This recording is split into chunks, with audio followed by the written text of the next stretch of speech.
Hello friends, welcome to our channel. ನಮಸ್ಕಾರ ವಿದ್ಯಾರ್ಥಿಗಳೇ. ಇಂದಿನ ನಮ್ಮ ವಿಷಯ ಬಹಳ ವಿಶೇಷ, ಮೆದುಳಿನ ವ್ಯಾಯಾಮಗಳು. ನಾವು ಎಲ್ಲರೂ ದೇಹಕ್ಕೆ ವ್ಯಾಯಾಮ ಮಾಡುತ್ತೇವೆ, ಆದರೆ ಮೆದುಳಿಗೆ ವ್ಯಾಯಾಮ ನೀಡುವುದು ಕೂಡ ಅಷ್ಟೇ ಮುಖ್ಯ. ಇದರಿಂದ ಸ್ಮರಣಾ ಶಕ್ತಿ ಹೆಚ್ಚುತ್ತದೆ, ಗಮನ ಕೇಂದ್ರೀಕರಣ ಬಲವಾಗುತ್ತದೆ, ಹಾಗೆಯೇ ಕಲಿಕೆಯ ಸಾಮರ್ಥ್ಯವು ಉತ್ತಮವಾಗುತ್ತದೆ. ಇವತ್ತಿನ ವಿಡಿಯೋದಲ್ಲಿ 5 ಸರಳವಾದ ಆದರೆ ಪರಿಣಾಮಕಾರಿ ಮೆದುಳಿನ ವ್ಯಾಯಾಮಗಳನ್ನು ತಿಳಿಯೋಣ. 1ನೇ ನಿಯಮ, ಉಸಿರಾಟ ವ್ಯಾಯಾಮ.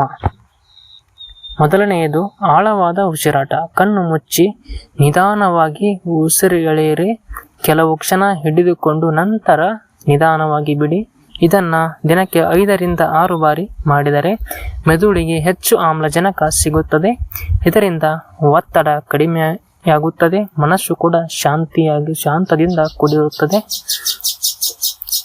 ಇನ್ನು 2ನೇದು ಕೈಕಾಲುಗಳ ಸಮನ್ವಯ ವ್ಯಾಯಾಮ. ಇನ್ನೊಂದು ರೋಚಕ ವ್ಯಾಯಾಮ, ಕೈಕಾಲುಗಳ ಚಟುವಟಿಕೆ. ಉದಾಹರಣೆಗೆ, ಬಲಗೈಯಿಂದ ವೃತ್ತ ಬರೆದು ಎಡಗೈಯಿಂದ ಚೌಕ ಬರೆದು ನೋಡಿ.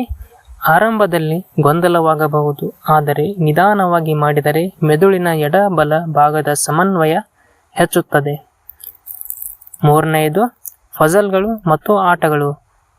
ಪಜಲ್ಗಳು sudoku, crossword, memory games, chess ಇಂತಹ ಆಟಗಳು ಮೆದುಳಿಗೆ ಚಟುವಟಿಕೆಯನ್ನು ಹೆಚ್ಚಿಸುತ್ತವೆ. ದಿನಕ್ಕೆ 10 ರಿಂದ 15 ನಿಮಿಷವಾದರೂ ಆಡಿದರೆ ನೀವು ಸಾಕು.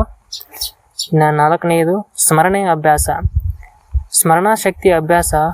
ಉದಾಹರಣೆಗೆ, ಒಂದು ಪುಟ ಓದಿ ಕಣ್ಣು ಮುಚ್ಚಿ ಅದರ ಮುಖ್ಯ ಅಂಶಗಳನ್ನು ನೆನಪಿಸಿಕೊಳ್ಳಿ. ಅಥವಾ ಕೊಠಡಿಯಲ್ಲಿ 10 ವಸ್ತುಗಳನ್ನು ಗಮನಿಸಿ, ನಂತರ ಹೊರಗೆ ಹೋಗಿ ಅದರಲ್ಲಿ ಎಷ್ಟು ನೆನಪಿಗೆ ಬಂದವು ಎಂದು ಪರೀಕ್ಷಿಸಿ. ಇವು ನಿಮ್ಮ ಮೆದುಳಿನ ಮೆಮರಿ ಪವರ್ ಹೆಚ್ಚಿಸುತ್ತವೆ.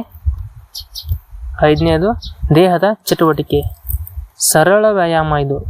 ಓಡಾಟ, ನೃತ್ಯ, ಯೋಗ ಇವುಗಳು ದೇಹದ ಜೊತೆಗೆ ಮೆದುಳಿಗೂ ಉತ್ತಮ. ಶರೀರ ಚುರುಕು ಇದ್ದರೆ ಮೆದುಳು ಸಹ ಚುರುಕಾಗಿರುತ್ತದೆ.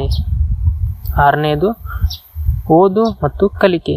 ಹೊಸ ವಿಷಯ ಕಲಿಯುವುದು ಮೆದುಳಿಗೆ ಅತ್ಯುತ್ತಮ ವ್ಯಾಯಾಮ.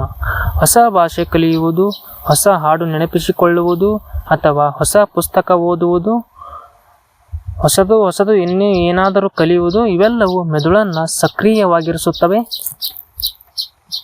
ಹೀಗಾಗಿ ವಿದ್ಯಾರ್ಥಿಗಳೇ, ಈ ಮೆದುಳಿನ ವ್ಯಾಯಾಮಗಳನ್ನು ದಿನನಿತ್ಯ ಪಾಲಿಸಿದರೆ ನಿಮ್ಮ ಗಮನ, ಸ್ಮರಣಾ ಶಕ್ತಿ, ಕಲಿಕೆಯ ಸಾಮರ್ಥ್ಯ ಎಲ್ಲವೂ ಉತ್ತಮವಾಗುತ್ತದೆ. ಮೆದುಳನ್ನು ಬಲಿಷ್ಠವಾಗಿಸಿಕೊಳ್ಳುವುದು ನಮ್ಮ ಕೈಯಲ್ಲಿದೆ. ಇಂದಿನಿಂದಲೇ ಅಭ್ಯಾಸ ಶುರು ಮಾಡಿ. ಧನ್ಯವಾದಗಳು. ಮತ್ತೆ ಮುಂದಿನ ಉಪಯುಕ್ತ ವಿಷಯದಲ್ಲಿ ಭೇಟಿಯಾಗೋಣ.